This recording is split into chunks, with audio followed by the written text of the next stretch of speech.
19 కీర్తన 16 వచనం, నేను పిండమునై ఉండగా నీ కన్నులు నన్ను చూచెను, నియమించబడ్డ దినములలో ఒక్కటైనను కాకమునిపే నా దినములన్నీ నీ గ్రంథములో లిఖితములాయను.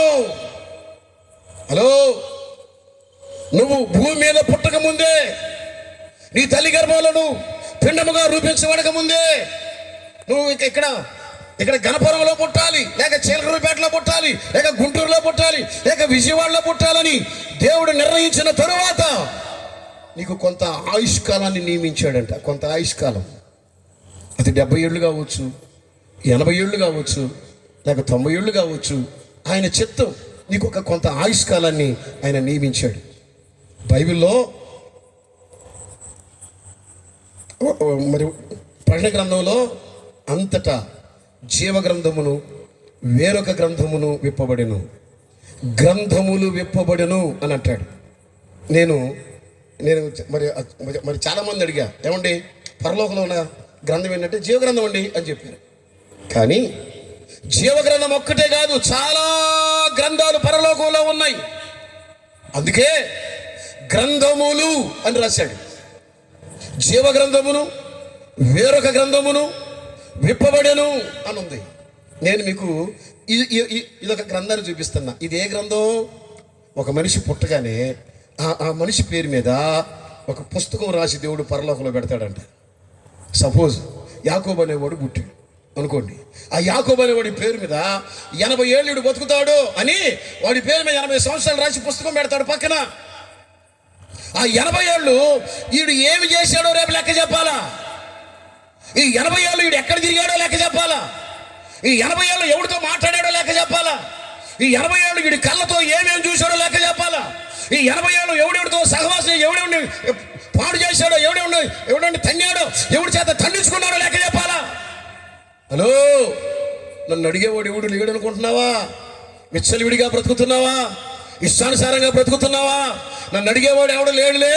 ఆడిందే ఆట, పాడిందే పాట, బారు షాప్ చుట్టూ తిరుగుతాను, వ్యభిచార కాపు చుట్టూ తిరుగుతాను, నా శరీరాన్ని విచ్చలవిడిగా వాడుకుంటాను, నన్ను అడిగేవాడు ఎవడనుకుంటున్నావా? నీ ఆయుష్కాలాన్ని గురించి, దేవుడు నీకు ఇచ్చిన సంవత్సరాల గురించి, దేవుడు నీకు ఇచ్చిన ఆయుష్ రోజుల్లో ఎన్ని రోజులు ఎలా వాడావో రేపు దేవుని దగ్గర నువ్వు లెక్క చెప్పాలా. నన్ను అడిగేది ఊళ్ళు అనుకుని నీ సంవత్సరాలను ఇష్టానుసారంగా ఖర్చు పెట్టేస్తున్నావా? ఒకసారి చూద్దాం. వాక్యంలో నుండి భక్తులు ఇలాగా ప్రార్థనలు చేశారు. దేవునికి స్తోత్రం చూద్దామా? చూడండి, 39వ కీర్తన 4-5 వచనాలని ఒకసారి చదువుకుందాం. దేవునికి స్తుతి కలుగును గాక. యెహోవా, నా అంతము ఎట్లున్నది, నా దినముల ప్రమాణము ఎంతైనది నాకు తెలుపుము, నా ఆయువు ఎంత అల్పమైనదో నేను తెలుసుకొనగోరుచున్నాను. ఒక భక్తుడు దేవుని సన్నిధిలో ప్రార్థన చేస్తున్నాడు, యెహోవా నా అంతము ఎట్లున్నది. అందరు చెప్తారు, చూస్తారు గట్టిగా, యెహోవా. కొంచెం అనరా, వెనకాల కుర్చీల వాళ్ళు కూడా యెహోవా, ఈ పక్క కుర్చీలు కూడా యెహోవా నా అంతము ఎట్లున్నది. మీరు ఎప్పుడైనా మీ జీవితంలో ఎట్లాంటి ప్రార్థన చేశారా? ఒక ఆమె వచ్చింది, ఏందమ్మా అన్న, ప్రార్థన చేయ్యా, ప్రార్థన చేయి. ఏం చేయమంటావమ్మా? ప్రార్థన చేయ్యా, నా కళ్ళు కనపట్లేదు, కళ్ళు కనపడాలా? ఆ పాస్టర్ అన్నాడు, నీకు కళ్ళు వస్తే ఏం చేస్తావు? ఏమీ లేదు, ఇదేదో చిన్నారి పెళ్లి కూతురంట. ఏంటిది? చిన్నారి పెళ్లి కూతురంట, అది చూసుకుంటూ బతుకుతాను నాయన అంటుందంట. నీకు చిన్నారి పెళ్లి కూతురు కావాలా? నీకు పెద్దైన పెళ్లి కొడుకు వద్దా? ఏ ప్రార్థన చేస్తున్నావు? ప్రభువా నేను ఇల్లు కట్టాలా, ప్రభువా నా పిల్లలకి పెళ్లి చేయాలా, ప్రభువా నా పిల్లలకి పిల్లలు పుట్టాలా, ప్రభువా నాకు అప్పులు నా డబ్బులు నాకు ఇయ్యాలా, ప్రభువా రేపో మాపో జగనమ్మ లోన్లన్నీ.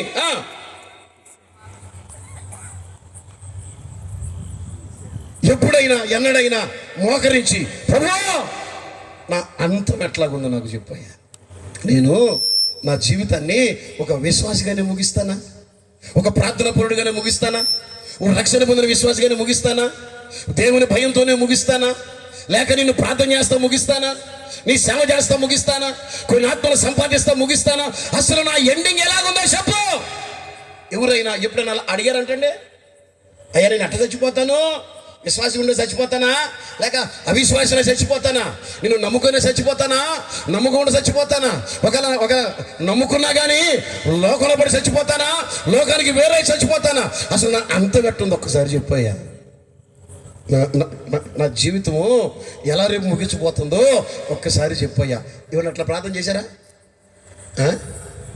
మాట్లాడట్లా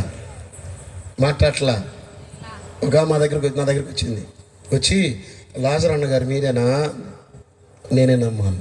మా ఇంటికి ఒక అమ్మాయి వచ్చి నీ గురించి చెప్పిందన్న. ఏమో చెప్పిందమ్మా?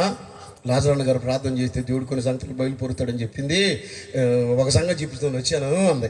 నీకు అక్కడ చెప్పిన లోకుడు బీకి రాకపోయావా అన్న. ఎందుకన్నయ్యా అంది. నేను సోది చెప్పేవాడిని కాదమ్మా. ఏంది? కొబ్బరి నూనెలో చూసి, నీళ్ళల్లో చూసి, నిమ్మకాయలో చూసి ఈ చెప్పేవాడిని కాదమ్మా. నేను ప్రార్థన చేస్తాను, దేవుడు ఏదైనా బయలుపరిస్తే చెప్తాను, లేకపోతే లేదు. అంతేగాని దానికోసం ఏడదాకా సార్చి పెట్టుకొని వచ్చావా అన్నయ్య చాలా దూరం నుంచి వచ్చాను అన్నయ్య, ప్రార్థన చేయాలి. సరే ఏ నీ సమస్యని చెప్పన్నా? ఏం లేదు, నేను ఇల్లు కట్టుకున్నా, అది పునాదులైంది, తర్వాత అంత ఫౌండేషన్ అయింది, సంతోషం. ఆ ఫౌండేషన్ అయిన దగ్గర నుంచి ఆ ఇల్లు పై కట్టలేకపోతున్నావు అన్న. ఎందుకు కట్టలేకపోతున్నావు తెలియట్లా. డబ్బులు వస్తున్నాయి కానీ పోతున్నాయి, డబ్బులకు రూపాయి చేతిలో మిగలటల్లా, వచ్చిన డబ్బులు వచ్చినట్టే ఖర్చు అయిపోతున్నాయి, ఇల్లు మాత్రం కట్టలేకపోతున్నావు. ఇల్లు అక్కడే ఆగిపోయిందన్న. అవునమ్మా, నువ్వు చూస్తే ప్రార్థన చేసి దానిలాగా ఉన్నావుగా, కూర్చొని ప్రార్థన చేసుకోవచ్చుగా అంటే లేదన్నయ్యా, ఒక విషయం నీ కాడికి వచ్చాను. ఆ ఇల్లు అట్ట ఆగిపోవడానికి కారణం ఒక విషయం అని నాకు డౌట్. ఏందమ్మా విషయం అన్నా? ఏం లేదు, నేను ఇల్లు కట్టకూడదని ఎవరు నాకు శాతపడి చేశారని నాకు డౌట్. ఏంటండి? మాట్లాడండి, మీకు చేయర్లు ఎవరు? మాట్లాడండి. ఏంటి నా డౌట్ ఏంటి? ఎవరో నా ఇంటికి శాతపడి చేశారు. ఇప్పుడు నేనేం చేయాలి? నువ్వు ప్రార్థన చేసి ఆ శాతపడి చేసేవాడు ఎవడో నాకు చెప్పు. అవునా? నేను అటు చెప్పనమ్మా. ఆ ఇంటి మీద ఏమైనా షాప్ ఉందేమో, దోషం ఉందేమో తొలగిపోయేటట్టు ప్రార్థన చేస్తాను. కళ్ళు మూసుకొని ప్రార్థన చేస్తుంటే నేను ప్రార్థన, స్తోత్ర ప్రభువా, నీ బిడ్డకి సహాయం చేయను ఆయన, నీ బిడ్డను ఆదుకోనాయని చెప్పి నేను ప్రార్థన చేస్తుంటే ఎదురు కూర్చొని అంటుంటుంది ప్రార్థన. కళ్ళు మూసుకొని, ప్రభువా అన్నయ్యతో మాట్లాడిన ఆయన, ఎందుకు చేతపడి చేసింది మా మరిదేనని చెప్పును. ఆయన ఏందే? మా మరిదేనని చెప్పాయా భాష గారికి, మా మరిదే అని చెప్పు అంటే ఆ మైండ్లో ఏం ఫిక్స్ అయిపోయిందండి? ఆ ఇల్లు కట్టకుండా చేతపడి చేసింది ఊరని వాళ్ళ మరిది. అది ఈ పాస్టర్ చేత ఆ పాస్టర్ చేత చెప్పించుకొని కన్ఫర్మ్ చేసుకొని వచ్చింది. ఇలాంటి ప్రార్థన చేస్తారా? దేవునికి ఇష్టడు, దేవుని హృదయానుసారుడు, దేవుని చిత్తమంతని సంపూర్ణంగా నెరవేర్చిన వాడు, రోజుకు 3 సార్లు ప్రార్థన, 7 సార్లు స్తుతి, ఇటువంటి ప్రార్థన అనుభవం కలిగిన దేవుని దాసుడైన దావీదు అడుగుతున్నాడు దేవుణ్ణి, అయ్యా నా అంతము ఎట్లుందో చెప్పు, నా అంతము ఎట్లుందో చెప్పు. నీ సన్నిధిలో ఉండే చనిపోతానా? నీకు ఇష్టడుగా ఉండే చనిపోతానా? నీలో ఫలిస్తూనే నేను చనిపోతానా? నీ సేవ చేస్తూనే నేను చనిపోతానా? నాకు ఇచ్చిన ఆయుష్కాలం అంతా నీ కొరకు వాడుతూనే చనిపోతానా? లేకపోతే నా ఆయుష్కాలాన్ని దేవునికి వాడు చచ్చిపోతానా? నీకు ఇచ్చిన ఆయుష్కాలాన్ని ఇంత వ్యర్థంగా వాడుతున్నావే, నీకు ఇచ్చిన ఇన్ని సంవత్సరాలని వ్యర్థంగా వాడుతున్నావే, నేనెవడు లెక్కడిగేవాడు లేడనే కానీ ధైర్యం. అందుకే ఈ రాత్రి చెప్తున్నా, నీకు ఇవ్వబడిన ఆయుష్కాలాలన్నీ గ్రంథములో రాయబడుతున్నాయి. ఒకసారి చూద్దామా, మరొక మాట చూద్దామా? చూడు 90వ కీర్తన 12వ వచనంలో చూడు, అందరూ చూద్దాం అమ్మా. 90 కీర్తన 12, మాకు జ్ఞాన హృదయము కలుగునట్లుగా ఆ, మా దినములు లెక్కించుట మాకు అంత యెహోవా సేవకుడు మోషే భూమి మీదనున్న మనుషులందరిలో